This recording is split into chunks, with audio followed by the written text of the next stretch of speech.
Guys, check it out. So this is what it is. We are going to be rocking this drone on this controller, and bam, so we're going to be testing this battery in it. So without further ado, let's go. Alright guys, here we go. We have taken off. So the first part of the video is just going to be cruising around.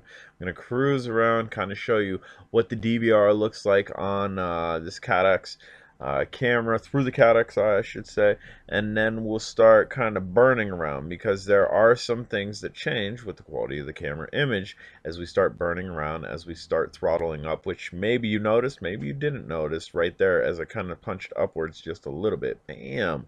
It's a good thing to have guards. Allows you to continue to keep flying when you bump into something, as you just seen really well right there. So the thing that I was referring to that you may have noticed, that you may have not noticed, when you punch up pretty hard with your left stick, you're punching up, you're doing a punch upwards, we get a little bit of jello. We get a little bit of jiggly jello. It's not a complete wave like we normally see with toy grade brush drones, but it is more like a vibration jello, I guess you would say. So definitely keep that in mind if you're going to shoot, if you're using this to possibly shoot super crisp video and maybe doing a canvas or something, and you want to use it. Bam, there it was again. If you want to use it in a cinematic type feature, you're going to need to chill fly this. You're going to need to chill fly this. You're going to need to control your throttle. You're going to need to be easy on the sticks. If you get rammy on the sticks, again, I will show it time and time again, as I throttle upwards, you will notice a little bit of vibration jello. I guess that's what I'm going to call it, instead of the jiggly jello.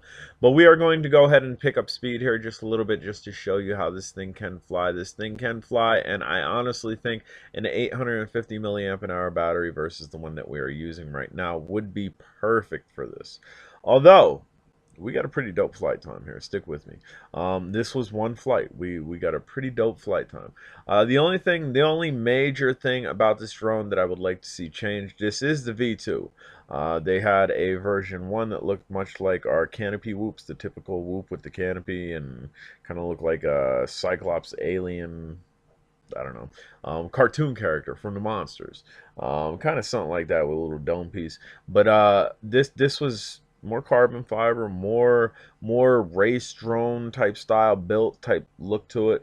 I would like to see one thing done. I would like to see our wingspan for our front propellers a little bit wider, and not see our guards in view. We can see the guards in the view. It's not horrible. We've seen ones that are worse, and we got a piece of grass going across our 5 o'clock position, which I'm trying to get off, and it's not working too well. But yeah, I would like to see those guards out of there. We have DVR on board. It is recording. Bam! Did not come off hitting tree. It is recording 1080p 60 frames per second, which is awesome. To get those guards out of there would be great. I have editing programs that I'd easily, and bam, as I set it down, that grass came off. Excellent. I have edited programs that I could easily just zoom in on the image just a little bit and kind of crop them out. No problem. It's not a big deal. But again, I like to tell it how it is. I like to tell you what I like and what I don't like about drones, and that's about the only thing that I really don't like about this.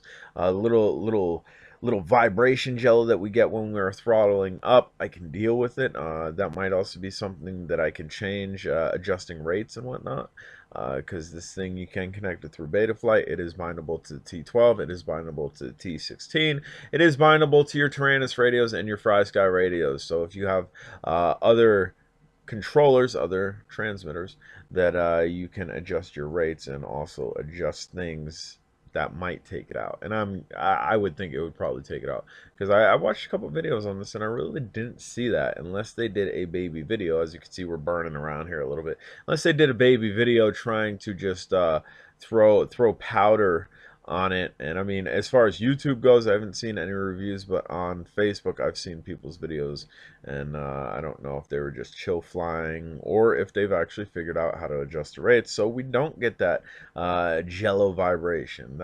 Dude, that's what I'm dubbing it, jello vibration. Even though all jello is made by vibration, but we don't got jiggly jello, and jiggly jello is what I'm considering what you get off of a horrible brush quad, where you get waves. I mean straight up waves running through the image. And again, we are having fun here, dude. We are just cruising.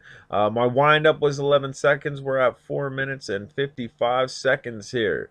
We are nearing 5 minutes on this drone flying. This does have two beeps. This has two onboard beepers letting you know, hey, you're draining your battery, and then a more aggressive beeping, hey, dummy, land your drone, you're gonna ruin your battery. We do have on-screen display, so the beeps definitely are not necessary, but it is helpful if you're just running around like I am right now and really not paying attention to the on-screen display telemetry. So that's definitely a awesome feature. As I'm showing you guys here, this thing can rip. It is rated for 4S. I have tested it with 2S. Outside on 2S, it's a little bit sluggish. Inside on 2S, if you're just going to really chill fly, it's doable.